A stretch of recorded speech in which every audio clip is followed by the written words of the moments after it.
함께 나눌 하나님의 말씀은 마태복음 28장, 마태복음 마지막 장입니다. 마태복음 28장 19절에서 20절까지 제가 가지고 있는 성경으로 신약성경 52페이지입니다.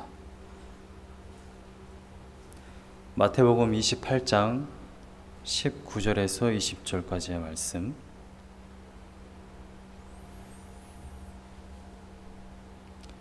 다 찾으신 줄로 알고 제가 봉독하겠습니다. 그러므로 너희는 가서 모든 민족을 제자로 삼아 아버지와 아들과 성령의 이름으로 침례를 베풀고 내가 너희에게 분부한 모든 것을 가르쳐 지키게 하라. 볼지어다 내가 세상 끝날까지 너희와 항상 함께 있으리라 하시니라. 아멘. 예수님은 승천하시기 전에 제자들에게 이렇게 말씀하셨습니다. 볼지어다 내가 세상 끝날까지 너희와 항상 함께 있을 것이다. 여러분 믿으십니까? 예수님이 승천하셔서 하늘 보좌 우편에 계신 것 같지만 우리 안에 함께 항상 동행하십니다. 성령을 부어주셨고 예수님이 항상 우리와 동행하고 계시고 하나님도 항상 우리를 돌보고 계십니다. 이것을 믿느냐 안 믿느냐에 따라서 우리가 이 세상 살아가는 동안 어떻게 살아가는지가 결정됩니다. 예수님이 승천하시면서 제자들을 불러 모아 마지막 명령을 하신 그 장면이 있는데 그것이 바로 오늘 본문 말씀입니다. 예수님이 처음 사역을 하시면서 명령하신 사건이 있습니다. 그것은 4장에 나타나는데 그 내용은 회개하라입니다. 하나님의 나라가 가까이 왔다.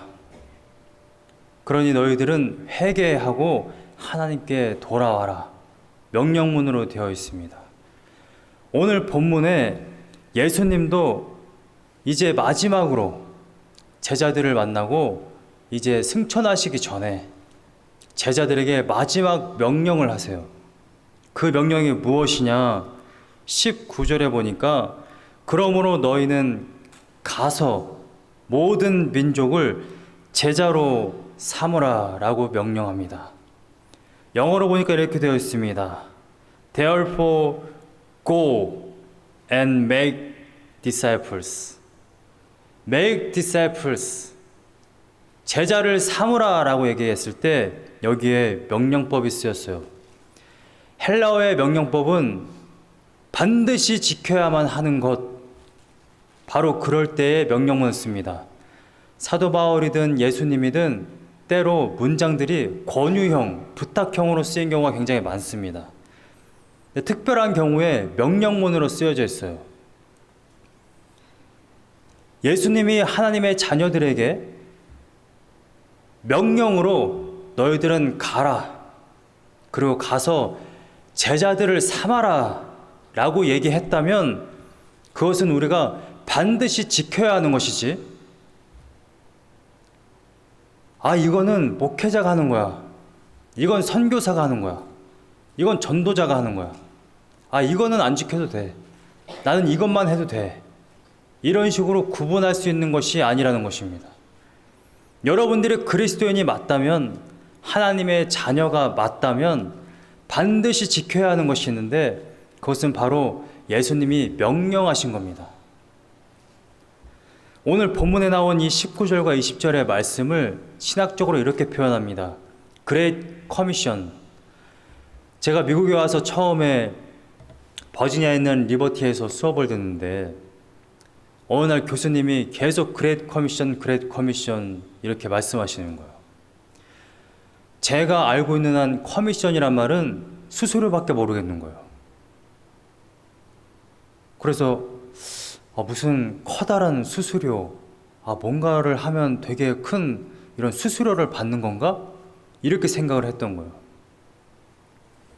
나중에 알고 보니까 커미션이라는 뜻에 위임이라는 뜻이 있습니다. 그레이트 커미션이라는 것은 가장 큰 위임 명령을 이야기하는 것입니다. 여러분, 위임이 무엇인지 아시죠? 제가 이 교회에 와서 1년 후에 위임 투표를 했습니다. 위임 투표의 의미는 그런 것이죠. 이 교회의 감독을 당신에게 맡긴다라는 의미인 것입니다. 여러분들에게 있는 그 권한, 원래 여러분들이 해야 하는 것을 한 군데에 집중해서 몰아준 겁니다. 그걸 위임이라고 그래요. 그러면 이게 무슨 말이냐면, 원래 위임이라는 것은 원래는 예수님이 하는 일이라는 것입니다. 창세기부터 요한계시록까지 원래는 하나님이 하시는 일, 그리고 원래는 하나님이 하셔야 하는 일이 있는데, 그게 뭐냐면 영혼들을 부르고 그 다음에 그 영혼들을 구원시키는 일입니다. 원래는 하나님 일이에요. 그리고 실제로도 하나님이 이 일을 이루십니다. 그런데 하나님은 여러분들이 성경을 보시면 아시겠지만 홀로 일하시는 법이 없으세요.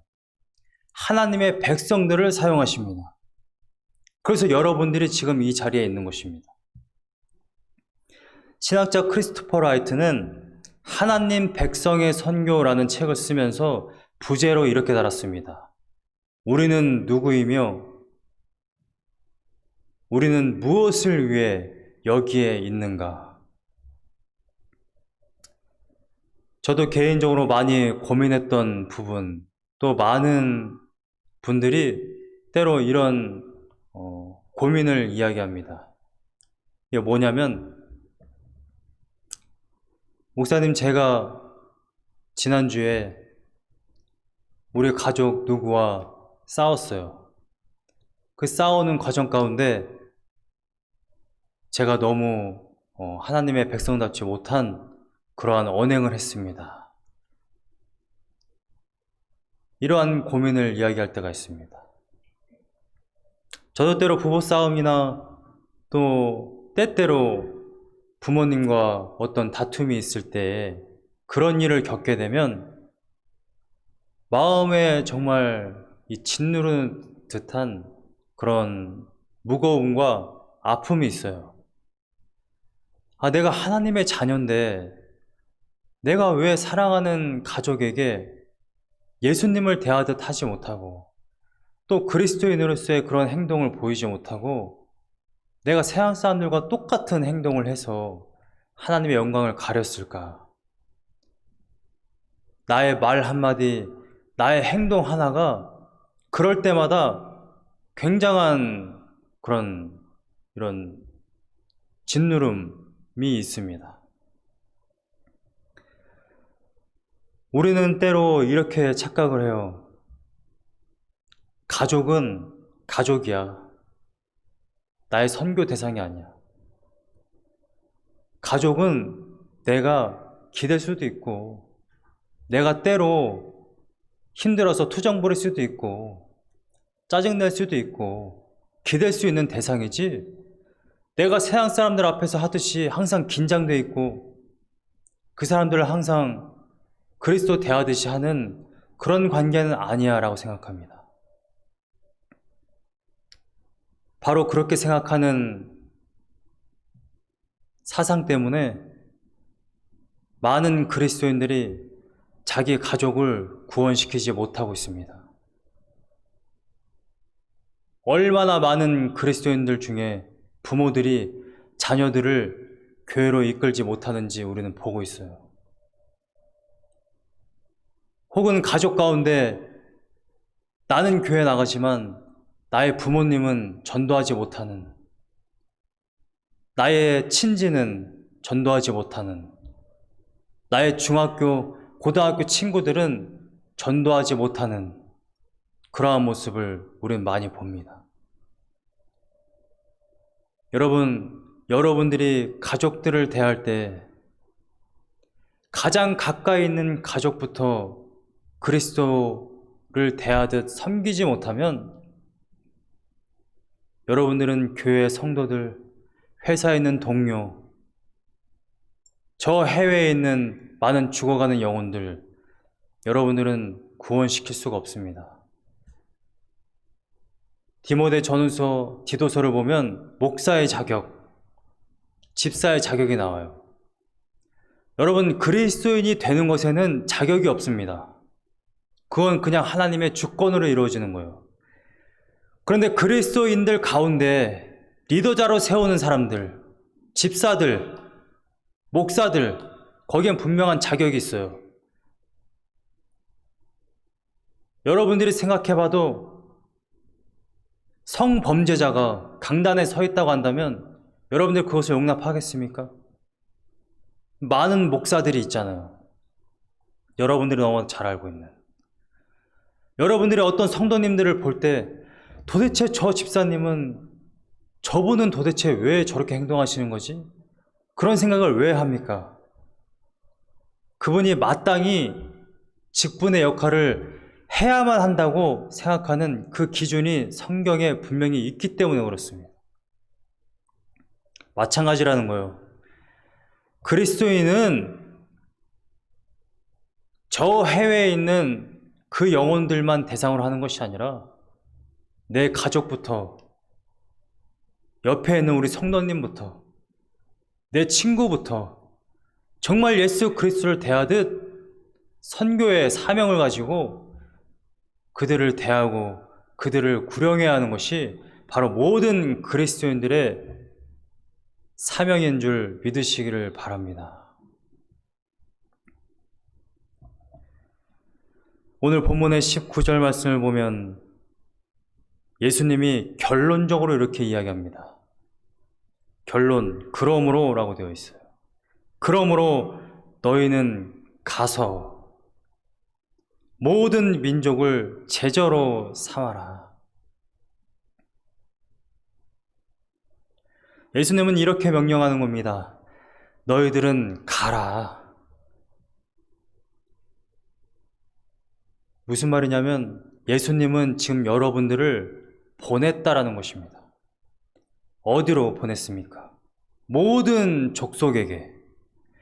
세상 가운데 여러분들을 파송한 겁니다. 12제자만 파송한 것이 아니라 여러분 12제자에게만 이 말을 한 것이라고 한다면 이것이 성경에 기록되어야 할 이유가 없어요. 여러분들도 이걸 읽으실 필요가 없습니다. 하나님의 자녀된 자들, 모든 그리스도인들에게 예수님이 말씀하고 계십니다. 너희들은 가라. 어디로? 모든 사람들에게 가라. 예수님은 여러분들 분명하게 파송했어요. 근데 여러분들이 안 가고 있다면, 여러분들이 가서 여러분들의 직분을 감당하지 못하고 있다면 여러분들은 명령 불복종입니다.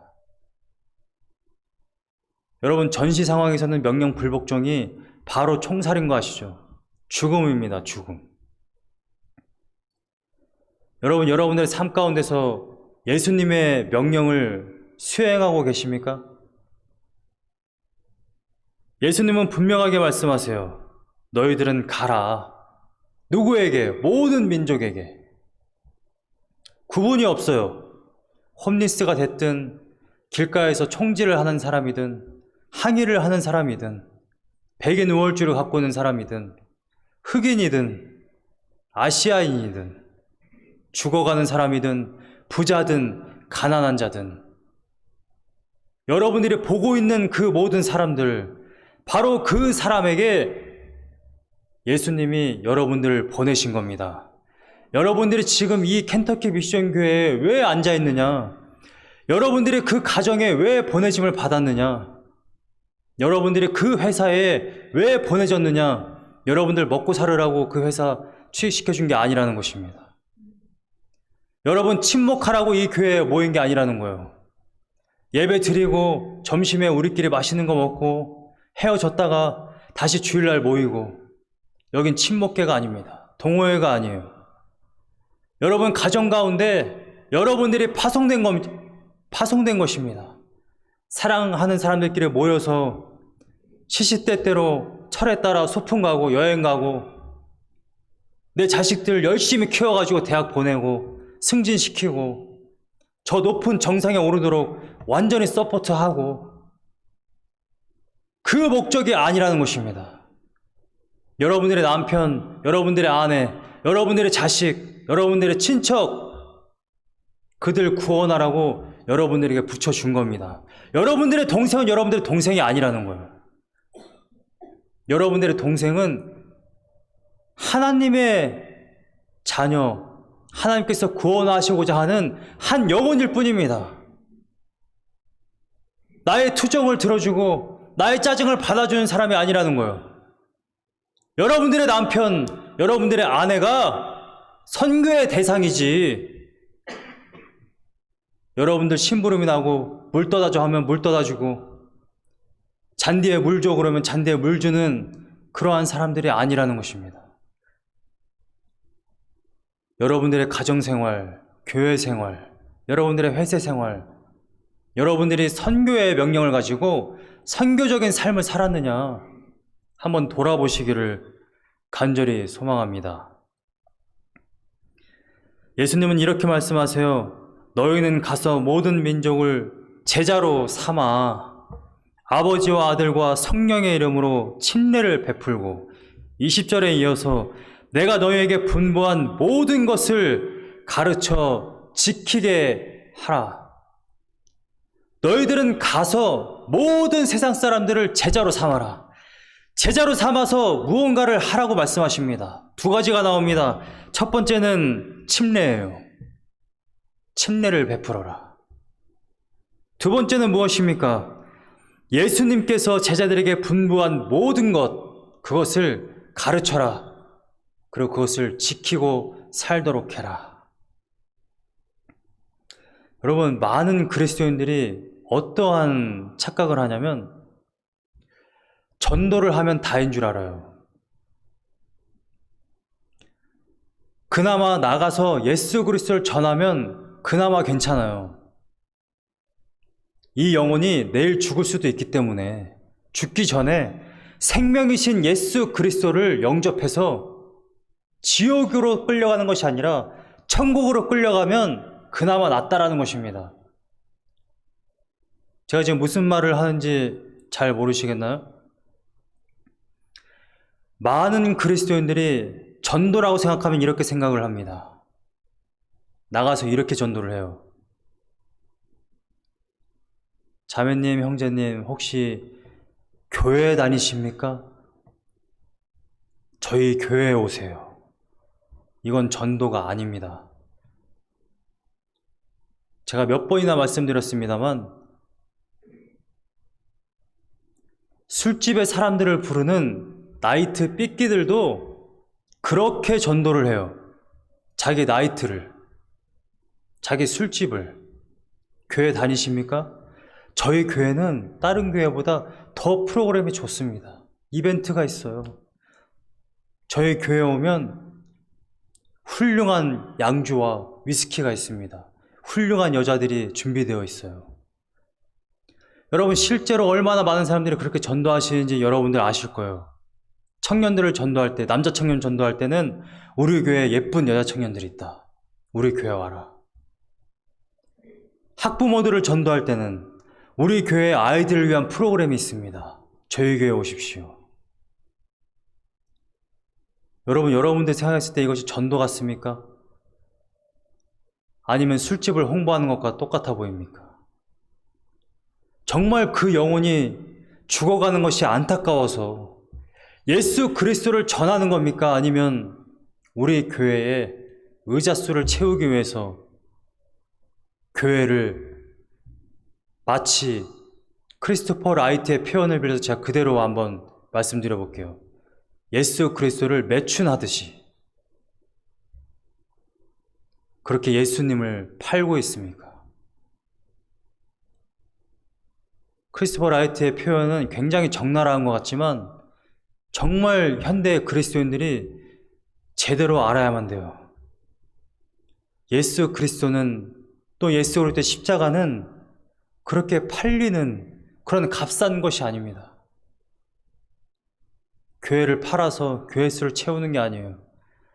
정말 영혼들을 사랑하는 그 궁휼한 마음으로 그들을 살리기 위해 예수를 전하는 것을 전도라고 이야기합니다.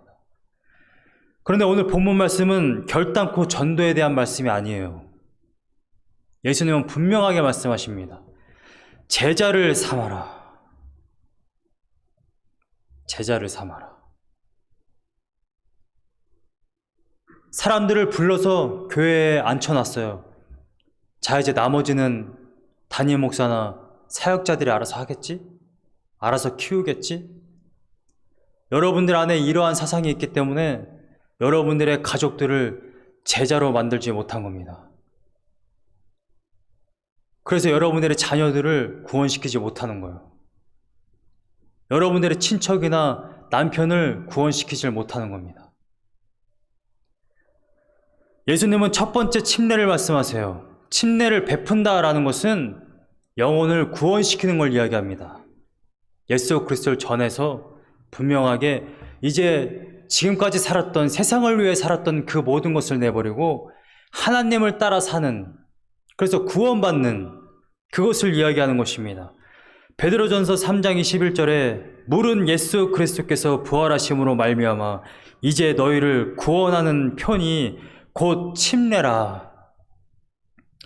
여러분, 로마서 6장 3절에서 4절은 이런 말씀이 있어요. 무릇 그리스도 예수와 합하여 침례를 받은 우리는 그의 죽으심과 합하여 침례를 받은 줄을 알지 못하느냐.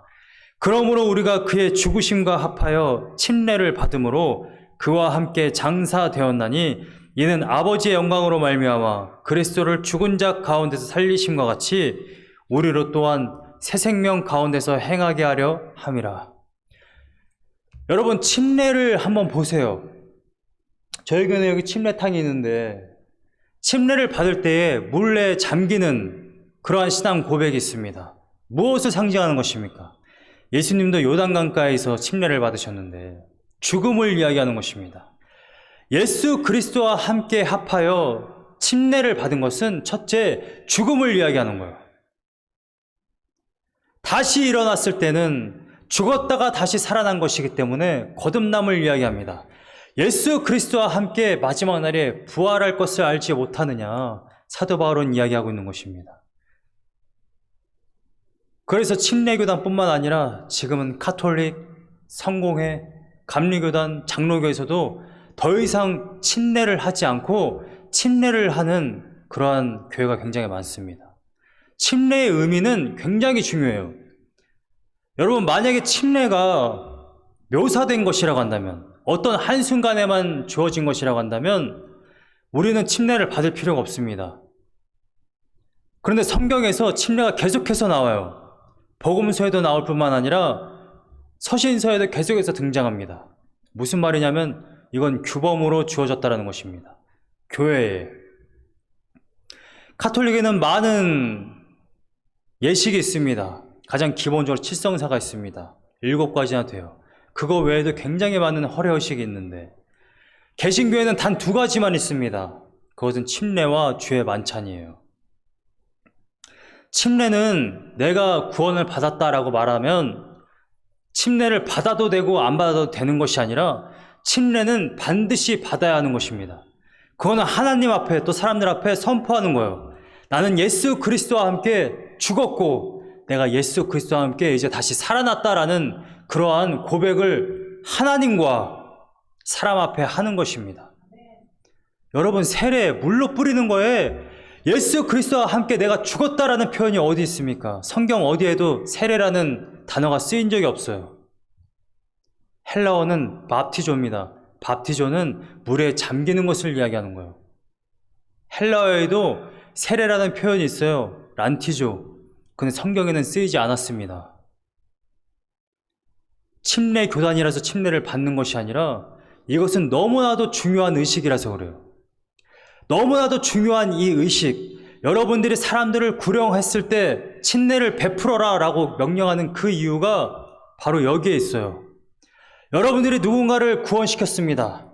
그 구원을 받고 그 구원에 대한 그 전도를 받고 이제 나는 예수 그리스도를 영접하겠습니다 했을 때 여러분들이 그들에게 침례를 베풀어라 라고 말하는 것은 그들이 말로만 나는 이제 예수 그리스도를 믿겠습니다 라고 말로만 하는 것이 아니라 실제로 행동으로 이제 예수 그리스도와 함께 나는 죽고 남은 인생 예수 그리스도와 함께 살아서 하나님의 영광을 위해 살겠다라는 그 표현을 확실하게 받는 것입니다. 친례를 베푼다라는 것은 그래서 분명히 여러분들이 각 영혼들을 만났을 때, 모든 족속에게 파송되었을 때 그들을 구원시키라는 분명한 예수님의 말씀이 있는 거예요.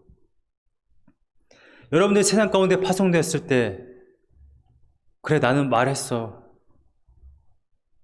구원시키는 건 하나님의 몫이지. 나는 말했으니 됐어. 여기에서 그치는 것이 아닙니다. 물론 결국에는 하나님이 하세요. 그러나 우리는 최선을 다해 그들을 구원시켜야만 합니다. 예수 그리스도 십자가를 전해서. 예수님은 침례를 베풀어라 라고 말씀하시면서 모든 족속이 하나님께로 돌아오도록, 구원받도록 하기를 원하시는 거예요. 그 다음에 20절에 나아가서 구원시킬 뿐만 아니라 그들에게 예수님의 가르침을 그대로 전해서 그들 또한 예수님의 말씀대로 살아갈 수 있도록 그렇게 가르치라고 분명하게 말씀하십니다. 물론 여기 19절과 20절의 이 말씀은 나의 제자를 이야기하는 것이 아닙니다. 여러분, 목사님들도 설교 강단에서 자신들의 말을 하지 않아요. 일주일 동안 회사에서 준비하듯이 PT를 준비해서 PT를 하는 것이 아닙니다. 하나님의 말씀을 그대로, 이것이 바로 하나님의 말씀입니다, 전하고 있는 거예요. 여러분들이 가족을 구원시킬 때, 친척을 구원시킬 때, 세상 사람들을 구원시킬 때 그 사람들에게 가르쳐야 하는 것이 무엇이냐? 예수님의 가르침을 가르쳐야 합니다. 그래서 예수님의 제자를 만들어야 하는 거예요. 여러분들의 제자가 아니고. 여기 그러신 분이 아마 안 계실 테지만, 여러분, 예수님이 가르친 모든 것을 세상 사람들에게 가르쳐 지키게 하라라고 말씀하고 계시는데, 여러분, 예수님이 분부한 그 모든 것, 그것이 무엇입니까? 네, 산상수훈이 시작되는 마태복음 5장부터 한번 살펴봐야 되겠죠. 굉장히 많은 이야기입니다. 심령이 가난한 자는 복이 있나니부터 마지막 날에 이러한 일이 있을 것이다. 그러므로 깨어 있으라 라는 말까지. 가르침이 굉장히 많은 것 같아요. 근데 한마디로 축약하자면 저는 이렇게 정의하고 싶습니다. 마태복음 22장에 나오는 것처럼 첫째로 하나님을 사랑하고, 둘째는 그와 같으니 이웃을 사랑하라. 제가 이 켄터키 미션 교회에 부임을 하면서, 이 교회에 오면서 가지고 온 게 있어요. 바로 여러분들이 예배가 끝나고 문을 나서면 벽에 바로 보이는 바로 저겁니다. 하나님 사랑, 이웃 사랑. 저는 예수님이 가르치는 것, 너희들이 결국 해야만 하는 것, 가장 중요한 그것은 바로 하나님을 사랑하고 이웃을 사랑하라 라는 말씀인 줄로 저는 믿습니다. 여러분들이 제자들을 삼을 때에 분명하게 가르쳐야 할 게 있어요. 그래, 너는 이제 구원 받았으니까 교회 열심히 출석해. 다달이 11조를 내고 헌금을 하고, 때가 되면 교회 봉사도 좀 하고 선교해라. 이것을 가르쳐야 하는 것이 아니고 하나님을 사랑해라. 그리고 둘째는 그와 같으니 이웃을 사랑해라. 마태복음의 저자인 마태는 왜 이웃을 사랑하는 것을 둘째도 그와 같다, 이웃을 사랑하는 것이 하나님을 사랑하는 것과 같다라고 왜 말했을까요? 어떻게 하나님을 사랑하는 것과 이웃을 사랑하는 것이 같을 수 있을까요? 보이지 않는 하나님을 사랑하는 그 행동이 이웃을 사랑했을 때에 분명하게 나타난다는 것입니다. 이것을 우리는 가르쳐야 합니다. 누구에게? 여러분들이 구원의 대상으로 삼고 있는 그 사람들에게, 그 사람들을 구원시킬 뿐만 아니라 그들을 제자 삼아야 합니다. 예수님의 말씀대로 살아가도록, 예수님을 따라가도록 우리는 그렇게 모든 민족을 대상으로 예수님의 제자를 삼아야만 합니다. 그래서 제가 이 본문을 보면서 묵상할 때에 이런 생각이 들었어요.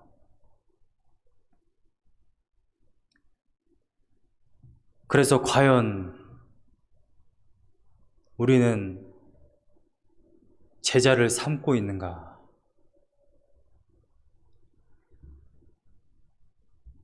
여러분 제자 삼고 계십니까? 여러분들의 가족, 친척, 친구, 회사 동료, 또 온 세계에 죽어가는 많은 사람들을 대상으로 영혼 구령하고 계십니까? 제자 삼고 계십니까?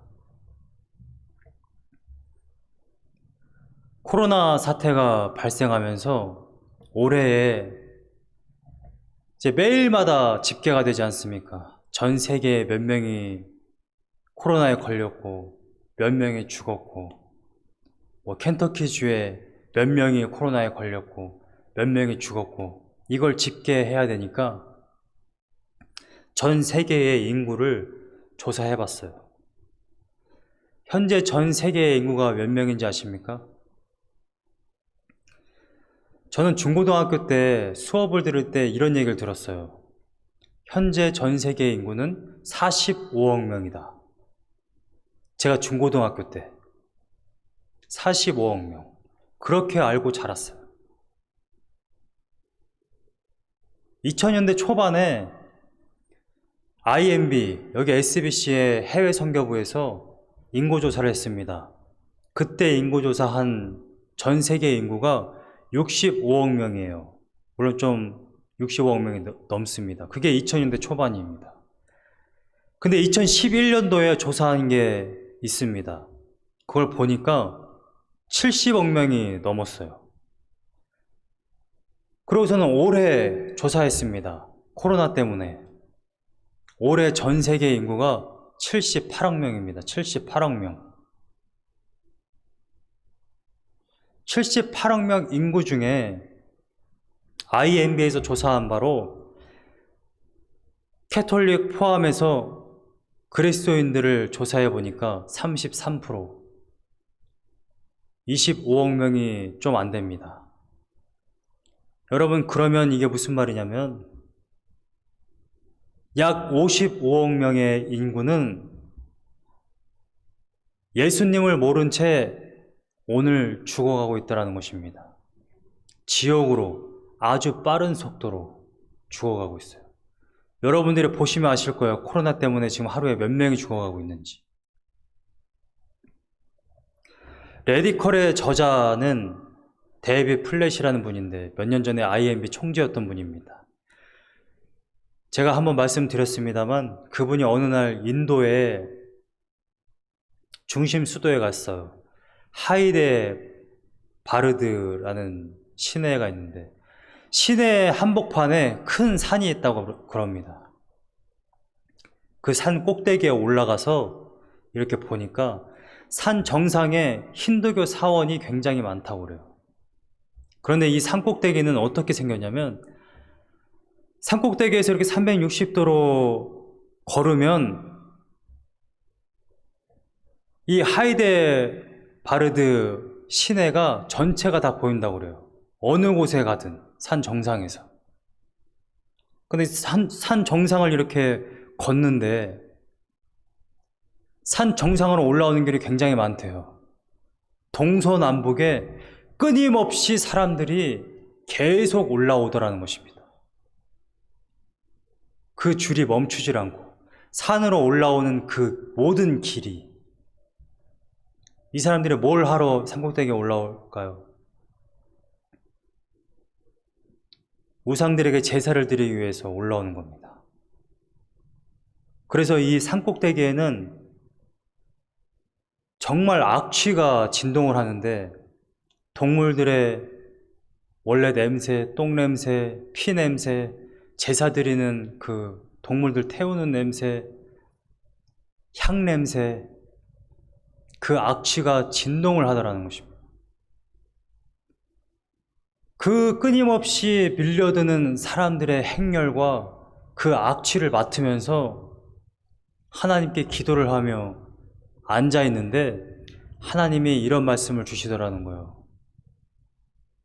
정신을 차려라. 정신을 똑바로 차려라. 이 세상에 월드컵이나 퇴직연금보다 더 중요한 것이 있다. 정신을 똑바로 차려라. 그리스도인들이 예수님의 제자로 살지 않는 그것 때문에 너무나도 많은 사람들이 죽어가고 있다. 레디칼 서문에 데이비드 플랫이 이런 말을 했어요. 그리스도가 온 인류를 위해 희생제물이 되셨다는 사실을 아무도 알려주지 않은 탓에 아침과 저녁으로 헛된 신들에게 제물을 바치는 사람들이 이렇게 허다하다. 앞을 똑바로 봐라. 눈을 똑바로 떠라.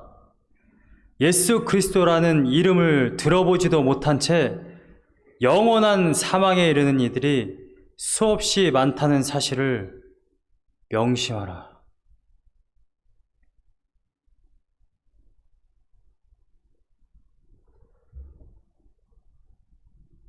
저는 때로 많은 그리스도인들이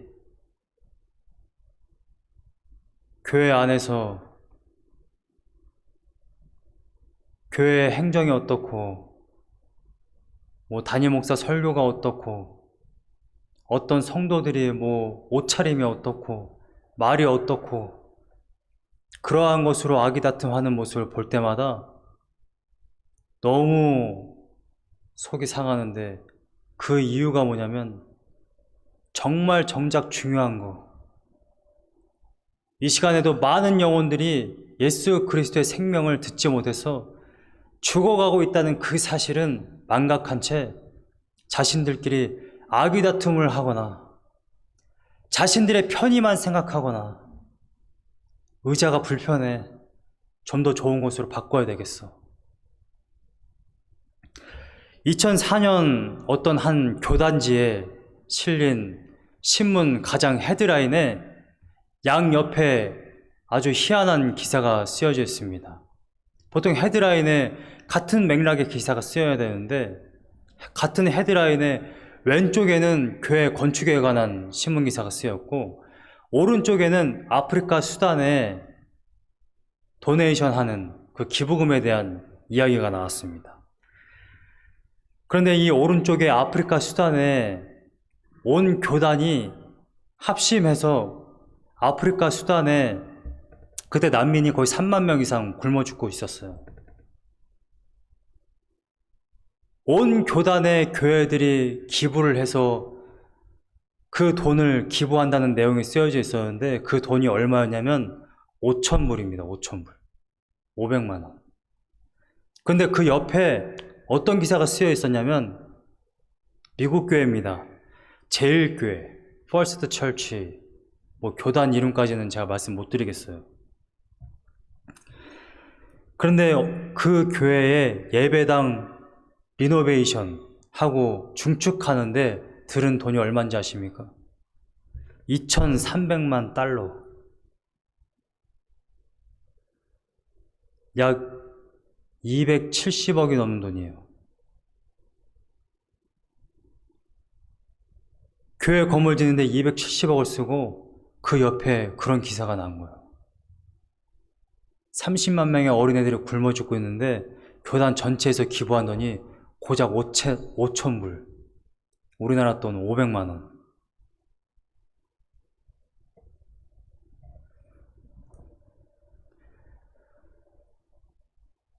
여러분, 이거 세상 사람들이 한 게 아니라는 것입니다. 교회에서 한 일들이 지금 이런 일들을 하고 있다는 거예요. 그리스도인들이 예수 그리스도의 가르침을 진지하게 받아들이지 않는 까닭에 그리스도를 모르는 무수한 이들이 가혹한 값을 치르고 있다. 데이비 플랫이 말한 겁니다. 여러분, 죽어가는 영혼들 누가 구원할 수 있을까요? 동성애자들이? 불교인들이, 이슬람교인들이, 힌두교인들이 그 죽어가는 영혼들 구원시킬 수 있습니까? 그들은 지옥으로 끌고 가는데 앞장서고 있잖아요. 저 영혼들을 살리고 천국으로 인도할 수 있는 사람들이 누굴까요? 그리스도인들밖에 없는데 그리스도인들이 예수님의 명령을 지킬 생각이 없어요. 하나님의 말씀을 전혀 시리어스하지 않게 농담 취급하고 복을 준다라는 것은 아멘하고 영혼들을 살리라는 말에는 침묵하는 현대의 이 많은 그리스도인들의 모습에 많은 영혼들이 죽어가고 있다는 것입니다. 저는 우리 켄터키 미션 교회 여러분들은 주님의 명령을 아멘으로 받고 삶 가운데 영혼들을 구령하고 제자들을 삼는 귀한 하나님의 백성들이 되기를 간절히 소망합니다. 예수님의 증인이 된다는 것은 물론 결코 쉬운 것은 아닙니다. 누가복음의 마지막 장 24장에 또 사도행전 1장 8절에 나오는 증인이라는 이 단어는 마르투스, 순교자라는 이야기입니다. 순교자라는 뜻이에요. 그래서 영어에도 마르터라는 이 영어의 뜻이 순교라는 뜻을 가지고 있어요. 요한계시록에 나오는 순교자들 같은 단어입니다. 같은 단어. 많은 그리스도인들이 착각하는데 내가 터키에 가서 이슬람권에 가서 내가 목배임을 당하면 순교자인 줄 알아요. 많은 그리스도인들, 아니 모든 그리스도인들은 다 순교자입니다. 여러분들이 이 세상을 살아가면서 나는 죽고 예수 그리스도로 살면 그게 증인이에요. 그게 순교자인 것입니다. 목배임을 당했기 때문에 나중에 천국에 가서 앞줄에 앉는 것이 아니라 모든 예수 그리스도의 증인들은 다 순교자라는 것입니다. 그래서 우리는 죽기 싫어서 그렇게 힘들어요. 예수 그리스도 전하는 것도 힘들고 예수 그리스도의 가르침을 따르는 것도 힘들어합니다. 여러분, 이스라엘 백성들 한번 보세요. 창세기부터 하나님은 그렇게 복을 주셨는데 하나님의 말씀을 따를 생각이 없습니다. 그것을 회복하기 위해 출애굽시켰어요. 시내산에서 하나님의 말씀을 줍니다. 그래도 따르질 않아요. 가나안에 들어가서 어떠한 일을 행했습니까? 하나님의 말씀은 배역하고 우상을 섬기기 시작했어요. 사사시대, 선지자시대, 그것이 계속해서 이어집니다. 그래서 이스라엘 백성이 결국 바벨론 유수에 끌려가요. 나라가 망하고 이스라엘 백성들이 흩어지게 됩니다. 그런데 이사야서 43장에 보면 그 가운데서도 하나님이 자신들의 백성들을 자신의 증인으로 삼는 장면이 나옵니다. 이사야 43장 8절에서 13절을 한번 함께 보겠습니다. 이사야 43장 8절에서 13절의 말씀을 보면 8절 말씀에 이런 말씀이 있어요. 눈이 있어도 보지 못하고 귀가 있어도 듣지 못하는 백성을 이끌어내라. 고린도전서 2장에 나오는 말씀입니다. 사도 바울이 인용했죠. 이끌어내라. 43장 9절에 이어서 이렇게 말씀하십니다. 열방은 모였으며 민족들이 회집하였는데 그들 중에 누가 이 일을 알려주며 이전 일들을 우리에게 들려주겠느냐.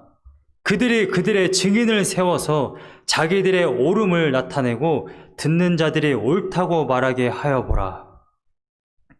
여러분, 지금 하나님이 많은 민족들을 다 불러 모았다라는 거예요. 다 불러 모아서 이 사람들에게 어떤 말을 해야 되는데 그 말이 무슨 말이냐? 하나님께서 하신 일들, 하나님의 구원의 그 역사들, 그것을 말해야 된다. 그걸 누가 할 거냐? 그걸 누가 할 거냐? 그것은 나의 나의 백성들이 할 것이다. 왜냐하면 나의 백성들은 내가 구원하고 이끌어낸 것을 다 경험했고 체험했으니까. 그것을 아는 자는 나의 백성들밖에 없으니까. 내가 한 일들에 대한 증인이 누구냐? 바로 나의 백성이다. 그것을 이야기하고 있는 것입니다. 모든 민족들이 모인 가운데 하나님께서 하신 일들을 증언할 사람들이 필요합니다. 그게 누구냐? 하나님의 백성이라는 거예요. 이어서 10절에 나 여호와가 말하노라 너희는 나의 증인 나의 종으로 택함을 입었나니 이는 너희가 나를 알고 믿으며 내가 그인 줄 깨닫게 하려 함이라. 나의 전에 지음을 받은 신이 없었느니라 나의 후에도 없으리라. 이어서 11절에 나 곧 나는 여호와라 나 외에 구원자가 없느니라. 12절에 내가 알려주었으며 구원하였으며 보였고 너희 중에 다른 시민이 없었나니 그러므로 너희는 나의 증인이요 나는 하나님이니라 여호와의 말씀이니라. 내가 구원했고 너희들이 봤다. 여러분 예수 그리스도를 영접했고 예수 그리스도를 경험했고 예수 그리스도를 본 사람이 누굽니까? 그게 그리스도인이에요. 여러분 세상 사람들이 어떻게 하나님을 믿을 수가 있습니까? 보지 못했는데 경험하지 못했는데 어떻게 예수 그리스도를 따르냐 이 말이에요. 로마서 10장 13절에서 14절 말씀 한번 찾아보세요. 로마서 10장 13절에서 14절 말씀. 누구든지 주의 이름을 부르는 자는 구원을 받으리라. 여러분 구원을 어떻게 받는다고요? 누구든지 주의 이름을 부르면 구원을 받아요. 그런데 14절에 그런즉 그들이 믿지 아니하는 일을 어찌 부르리요? 믿지 않는데 어떻게 하나님의 이름을 부릅니까? 듣지도 못한 일을 어찌 믿으리요? 듣지 못했는데 어떻게 믿을 수 있습니까? 전파하는 자가 없이 어찌 들으리요? 누군가가 전하는 사람이 없는데 어떻게 말씀을 듣냐 이 말이에요. 듣지 못했는데 어떻게 믿습니까? 믿지 못하는데 어떻게 여호와를 부를 수 있어요? 그래서 여러분들이 가야 한다는 것입니다. 15절 말씀 보내심을 받지 아니하였으면 어찌 전파하리요? 기록된 바 아름답도다. 좋은 소식을 전하는 자들의 발이여 함과 같으니라. 여러분 하나님이 여러분들 부르셔서 구원시켰어요. 구원시켜서 여러분들 천국에 보낼 뿐만 아니라 여러분들 하나님의 영광이 되게 여러분들을 쓰십니다. 하나님의 일을 위해서 여러분들에게 위임을 하세요. 하나님의 일을 여러분들을 보내십니다. 그래서 하나님의 일을 이루세요. 하나님의 일을 이루는 것이 목회자만 하는 것이 아니라 선교사만 하는 것이 아니라 모든 그리스도인들은 보냄을 받았어요. 여러분들이 하나님의 일을 해야 한다는 것입니다. 여러분들이 하나님의 일을 이루어야 한다는 것입니다. 매일같이 여러분들 주위에 믿지 아니하는 자들 계속해서 콜링해야 돼요. 그 사람들이 영원히 삽니까? 여러분들이 코로나 사태를 보면서 아시지 않습니까? 내일 일을 장담 못해요. 내일 죽을 수 있습니다. 여러분 언제까지 기다리시겠어요? 언제까지 기도만 하시겠습니까? 여러분들이 정말 사랑하는 가족, 친척, 여러분들의 친구, 여러분들이 생각하는 그 세상 사람들이 죽어가고 있는데 지난 한 주간은 제가 의도치 않게 오래전에 같이 동행했던 사람들과 이렇게 전화통화를 하는 그런 한 주였나 봐요. 제가 의도했던 것은 아니었는데 거의 정말 오랜만에 몇 년 만에 통화한 한 전도사님 계십니다. 제가 한국에 있을 때에 함께 사역했고 정말 함께 눈물 흘리며 오랫동안 그렇게 사역했던 그런 전도사님인데 한 전도사님은 10월 달에 목사 안수를 받고 자신이 개척할지도 모르겠다 이러한 말을 한 친구 전도사님이 있고 한 전도사님은 제 아내와 같은 나이의 전도사님이신데 원래 그분은 함께 사역을 할 때에도 선교를 하겠다고 이렇게 계속해서 선포했던 그런 전도사님이십니다. 근데 저희는 오랫동안 대만 사역을 했어요. 대만, 중국 이런 데가 가깝기 때문에 당연히 그런 쪽으로 나갈 거라고 생각을 했습니다. 오랜만에 연락을 했는데 그 전사님이 이렇게 말하는 거예요. 아마도 쿠바로 선교를 나갈 것 같습니다. 이렇게 말하는 거예요. 상당히 처음에는 의외였어요. 아니, 평소에 사역을 하던 대만이나 중국이나 아시아권이 아니라 왜 너무나도 생뚱맞은 쿠바일까 그런 생각을 했습니다. 물어보진 않았는데 근데 이 선교사님이 이 전도사님이 이런 말을 하는 거예요. 선교 훈련에는 들어와서 계속해서 훈련 받으면서 이제 선교 나갈 날짜를 기다리고 있는데 마음속에 나는 그 전도사님은 자신은 대만이나 말레이시아 쪽으로 나가고 싶고 사모님 되는 아내분은 중국 쪽으로 나가고 싶고 계속 그런데 의견 일치가 안 되더라는 거예요. 그러던 중에 많은 선교사님들, 믿음의 선배님들 그분들이 선교를 어떻게 나갔나 보니까 옛날 선교사님들은 다 그렇게 나갔다는 거예요. 내가 어디를 나가야지 어떤 계산을 하고 여기가 더 편해. 나는 언어를 중국어를 잘해서 여기를 가야 돼. 이런 그런 것이 아니라 그냥 전 세계를 돌아보니까 그곳에 영혼들을 구령할 선교사가 없으면 그곳에 가야 되겠다. 그냥 그렇게 결정을 했다라는 거예요. 그래서 이 선교사님이 기도하던 중에 자신들이 생각하던 모든 것을 내려놓고 그냥 하나님께 하나님의 종이 필요한 곳에 저를 보내주십시오. 그렇게 기도했더니 보여주신 것이 바로 쿠바였다고 합니다. 많은 사람들의 입을 통해서 지금 쿠바에 사람이 필요하다. 그러면서 사람들을 통해서 이야기하고 또 감동을 주시고 해서 그렇게 준비를 하고 있다라고 그래요. 제가 그 말을 들을 때에 맞지. 저도 처음에는 그렇게 생각했어요.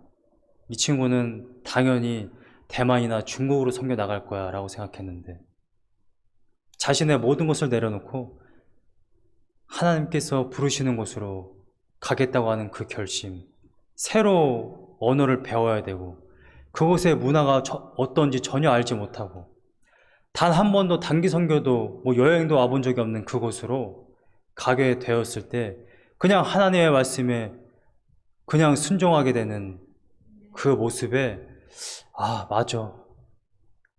하나님의 일, 하나님의 자녀들은 그래 하나님의 말씀에 그냥 순종하는 거지 하나님과 딜을 하는 것이 아니라 그래 이것이 정말 하나님의 자녀된 모습이다.